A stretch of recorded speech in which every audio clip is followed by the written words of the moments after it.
जी बच्चों, तो अब हमारा जो टॉपिक है जो अब हम इसके बाद आगे लेकर चल रहे हैं और अब हम देखते हैं शिफ्टिंग इन डिमांड कर्व्स कि कब वो upward, downward, rightward, backward shift करता है।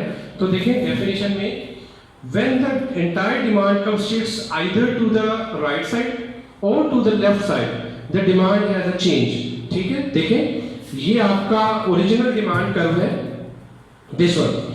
अगर पूरा कर्व राइज आगे की तरफ मूव कर रहा है तो उसे हम क्या कहेंगे? अगर कर्व बैकवर्ड जा रहा है तो इसको दो जो चेंजेस है इसे हम चेंजेस इन डिमांड कहते हैं। इस चीज को मुख्तलिफ नामों से बुलाया जाता है और इसकी एक टेक्निकल टर्म है जिसे हम बोलते हैं rise in demand and fall in demand. Normally हमें इसमें डिफरेंस आना चाहिए दो चीजों में, राइज इन डिमांड और इससे पीछे मैं लिख रहा हूं एक्सटेंशन, और इसके पीछे लिख रहा हूं कॉन्ट्रैक्शन। तो बच्चों एक्सटेंशन का मतलब भी बढ़ना होता है, राइज का मतलब भी बढ़ना होता है, कॉन्ट्रैक्शन का मतलब भी सुकड़ना होता है, कम होना होता है, फॉल का मतलब भी क्या होना होता है? गिरना होता है। लेकिन स्टूडेंट्स इकोनॉमिक्स में एक्सटेंशन इन डिमांड और कॉन्सेप्ट है, राइज इन डिमांड और कॉन्सेप्ट है। बिल्कुल उसी तरीके से कॉन्ट्रैक्शन इन डिमांड और कॉन्सेप्ट है and fall in demand change concept है, डिफरेंट कॉन्सेप्ट है। पहले जो हम कॉन्सेप्ट पढ़ेंगे वो है rise and fall in demand. तो देखो बच्चों, rise and fall in demand, rise and fall in demand में पूरा कर्व शिफ्ट कर जाता है। राइज का मतलब होता है बढ़ना। तो देखिए बच्चों, जब मैं डिमांड कर्व की तरफ खड़ा होऊंगा और आपको मूवमेंट हाथ की करके दिखाऊंगा कि किसे राइज इन डिमांड बोलते हैं और किसे फॉल इन डिमांड बोलते हैं। ये देखें, ये मैं खड़ा हूं डिमांड कर्व के सामने जो मेरा ओरिजिनल कर्व था, दिस वन, ये मेरा राइट हैंड है। अगर कर्व आपके राइट साइड पर चला गया है तो इसे राइज इन डिमांड बोलते हैं, और अगर कर्व आपके लेफ्ट साइड पर मूव कर गया है तो इसे फॉल इन डिमांड बोलते हैं। देखें, ये कर्व आपका ओरिजिनल जो अभी हमने लॉ ऑफ डिमांड में बनाया था, अगर कर्व आपके राइट साइड को मूव हुआ है लाइक दिस तो इसे राइज इन डिमांड बोलेंगे, और अगर कर्व आपकी बैकवर्ड शिफ्ट हुआ है, लेफ्टवर्ड शिफ्ट हुआ है तो इसे फॉल इन डिमांड बोलेंगे। अब ये राइज एंड फॉल कैसे चेंज होता है? अब हमारा टॉपिक है कि राइज एंड फॉल से मुराद क्या है। तो देखो बच्चों, एक चीज और नोट करें, no change in price, no change in price. और जो डिमांड फंक्शन बनाया था वो क्या बनाया था? Demand is a function of price. When price increases demand falls and price reduces demand increases. और इससे आगे क्या लिखा था? Other things do not change, assumptions. तो बच्चों यहीं पर आपका राइज एंड फॉल का कॉन्सेप्ट निकलता है कि जब प्राइस में चेंज ना आए, किस में चेंज ना आए? No change in price. Look at this,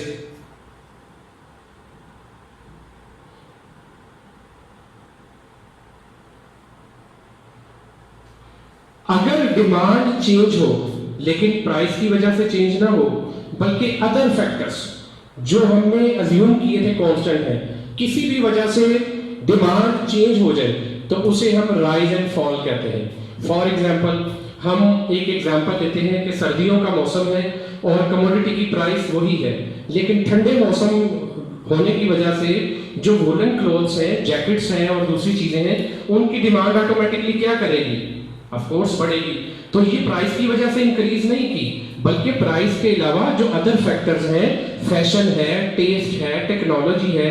mobile की एग्जांपल ले ले बच्चों आप, जब नई टेक्नोलॉजी का मोबाइल आता है तो प्राइस उसकी ज्यादा होती है, या वो एक ही कीमत पर पूरी मार्केट में अवेलेबल होता है, तो सेम प्राइस पर उसकी डिमांड बढ़ जाती है, पहले से ज्यादा हो जाती है। क्यों? क्योंकि वो प्राइस की वजह से डिमांड प्राइस के कम होने की वजह से नहीं बढ़ी, बल्कि वो जो डिमांड में इजाफा हुआ है वो टेक्नोलॉजी की वजह से हुआ है। इसी तरह अगर आबादी डेली बढ़ती जाए तो चीजों की डिमांड बच्चों कम होगी या ज्यादा होगी? ऑफ कोर्स ज्यादा होगी। तो ये जो डिमांड बढ़ती है ये अदर फैक्टर्स की वजह से बढ़ती है। So when the demand increases due to other factors rather than price, it is known as rise and fall. और rise and fall में एक कॉन्सेप्ट है rise in demand. When price does not change but the demand continuously increases, known as rise in demand. देखें ये एक छोटी सी example देखें, price आपकी 10, डिमांड आपकी 100, प्राइस अभी भी 10 है लेकिन डिमांड कितनी हो गई 200. तो देखो प्राइस में चेंज नहीं आया, मौसम की वजह से, टेक्नोलॉजी की वजह से, पॉपुलेशन की वजह से, इमरजेंसी सिचुएशन की वजह से डिमांड बढ़ गई, इसे राइज इन डिमांड बोलते हैं. और जब राइज इन डिमांड होता है तो कर्व राइटवर्ड शिफ्ट हो जाता है. और फॉल इन डिमांड क्या होगा, वैसे तो आपको खुद इसकी डेफिनेशन बनानी चाहिए.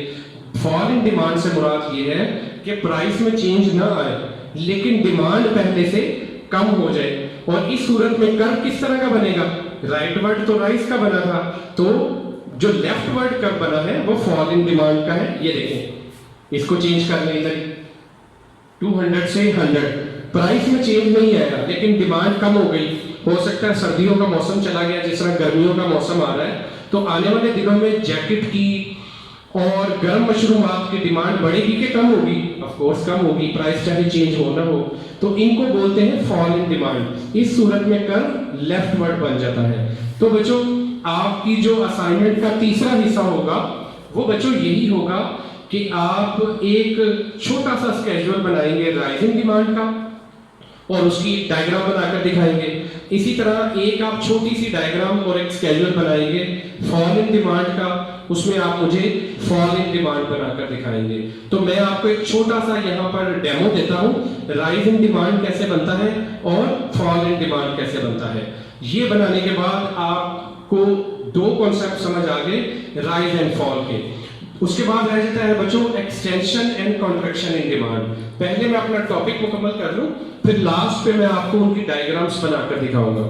बच्चों जो एक्चुअली लॉ ऑफ डिमांड है, क्या बोला मैंने बेटो, जो लॉ ऑफ डिमांड है वही लॉ ऑफ डिमांड का इनवर्स या negative relation he basically extension and contraction है. यानी इसमें हमने पढ़ा प्राइस में चेंज ना आए, अदर फैक्टर्स की वजह से डिमांड बढ़ जाए तो rise in fall, rise in demand है. और अगर प्राइस में चेंज ना आए अदर फैक्टर्स की वजह से डिमांड कम हो जाए तो फॉल इन डिमांड है. और जो पहले हमने लॉ ऑफ डिमांड पढ़ा था उसमें क्या कहा था, if other things do not change, यानी अदर फैक्टर्स चेंज ना हो और प्राइस के बढ़ने या कम होने की वजह से डिमांड में कमी या ज्यादती हो तो उसे लॉ ऑफ डिमांड भी बोलते हैं और extension and contraction in demand भी बोलते हैं. यानी मेरा बताने का मकसद ये हुआ कि अगर तो चेंज आया है प्राइस की वजह से, यहां नहीं आया प्राइस की वजह से, ये फॉल इन डिमांड है. और अगर यही डिमांड कम हुई होती कीमत की वजह से, कीमत की वजह से कैसे होती है, ये देखें, प्राइस डिमांड, प्राइस थी 10 बढ़कर 20 हो गई. जब किसी चीज की प्राइस बढ़ती है तो डिमांड क्या हो गई, कम हो गई. 100 से कम होकर कितनी रह गई, या 200 से कम होकर कितनी रह गई, 100. दोनों टेबल्स में डिफरेंस देखें, ये चेंजेस, इसमें प्राइस में चेंज नहीं आया फिर भी डिमांड कम हो गई, फॉल इन डिमांड. इसमें प्राइस में चेंज आया उसकी वजह से डिमांड कम हुई, इसको क्या बोलते हैं, कॉन्ट्रैक्शन इन डिमांड. और ये देखें बच्चों, यहीं पर मैं आपको एक और टेबल बनाकर दिखाता हूं, प्राइस डिमांड 10 10 100 200. आप देखें ये कौन सा कर्व बनाया मैंने, खुद देखें कौन सा टेबल बनाया. डिमांड में चेंज नहीं आया लेकिन डिमांड बढ़ गई, सॉरी प्राइस में चेंज नहीं आया लेकिन डिमांड बढ़ गई, राइज इन डिमांड. ये देखें, this is rise in demand, ये है फॉल इन डिमांड. अच्छा, और उसका देखें, एक तरफ प्राइस एक तरफ क्वांटिटी डिमांड है. हम इसको उल्टा करते हैं और यहाँ 100 से 200 कर देते हैं. तो देखो बच्चों, इसमें जो डिमांड बढ़ी है, क्यों बढ़ी है, क्या कम हुई है, प्राइस. तो ये प्राइस की वजह से आया है, इसको बोलते हैं एक्सटेंशन इन डिमांड. तो बच्चों एक्सटेंशन और कॉन्ट्रैक्शन में नया कर्व राइटवर्ड या लेफ्टवर्ड नहीं जाता, बल्कि वही कर्व पर सेम एक्सिस पर मूवमेंट होती है। अब मैं अपने लेक्चर को बेटो वाइंड अप करता हूं और वाइंड अप करने के लिए आपको रिवाइज करवाता हूं कि अभी हमने क्या पढ़ा है। अभी हमने पहले पढ़ा राइज एंड फॉल और साथ हमने शिफ्टिंग में पढ़ा है एक्सटेंशन एंड कॉन्ट्रैक्शन। तो बच्चों राइज एंड फॉल में हमने ये सीखा कि अगर प्राइस में चेंज ना आए, अदर फैक्टर्स की वजह से डिमांड बढ़ जाए तो राइज इन फॉल, डिमांड कम हो जाए तो fall in demand, sorry rise in demand and fall in demand. और इसी तरह अगर प्राइस की वजह से डिमांड में चेंज आए, प्राइस कम हुई तो डिमांड बढ़ गई, एक्सटेंशन इन डिमांड, प्राइस ज्यादा हुई और डिमांड कम हो गई तो ये चूंकि प्राइस की वजह से आया है इसे बोलते हैं कॉन्ट्रैक्शन इन डिमांड। चारों तरह के टेबल मैंने आपको बनाकर दिखाए और उनकी डायग्राम्स देखें। एक्सटेंशन और कॉन्ट्रैक्शन की डायग्राम वही है जो अभी आपने लॉ ऑफ डिमांड की बनाई थी। ये देखें बच्चों, ये आपकी एक्सटेंशन और कॉन्ट्रैक्शन की डायग्राम है। यहां मैं कुछ पॉइंट्स ले रहा हूं ए और बी। देखें ए पॉइंट पर डिमांड कितनी थी Q1, बी पॉइंट पर डिमांड कितनी हो गई Q2। इसे बोलते हैं एक्सटेंशन, बढ़ना, डिमांड का बढ़ना।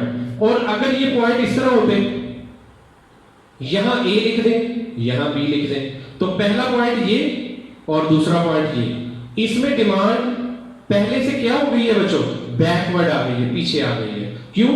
क्योंकि आपकी जो प्राइस है वो प्राइस पहले से ज्यादा हो गई है। तो डाउनवर्ड आना एक्सटेंशन है, अपवर्ड जाना कॉन्ट्रैक्शन है। इसमें देखें बच्चों कर्व मजीद नहीं बनते।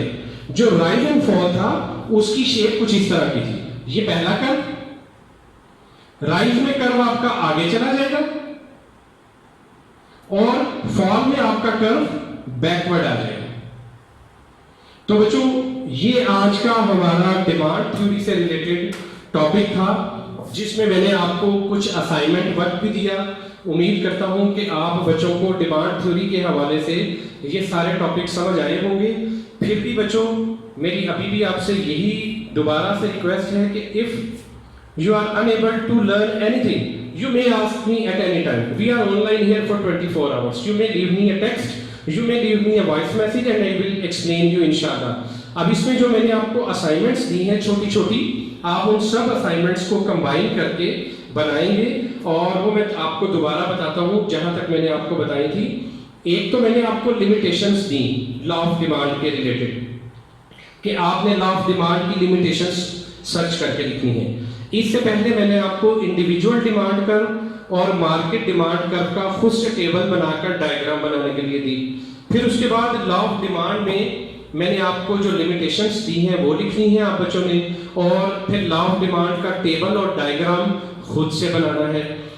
ये तीन छोटे छोटे काम करने के बाद फिर आप आ जाएंगे नंबर 4 असाइनमेंट के पोर्शन पर, शिफ्टिंग पर।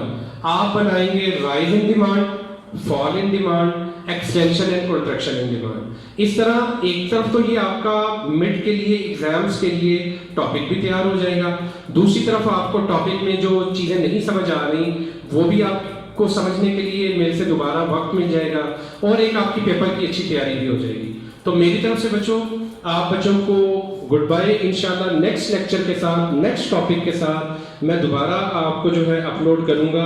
Until stay home, stay safe, अल्लाह हाफिज, गुड बाय।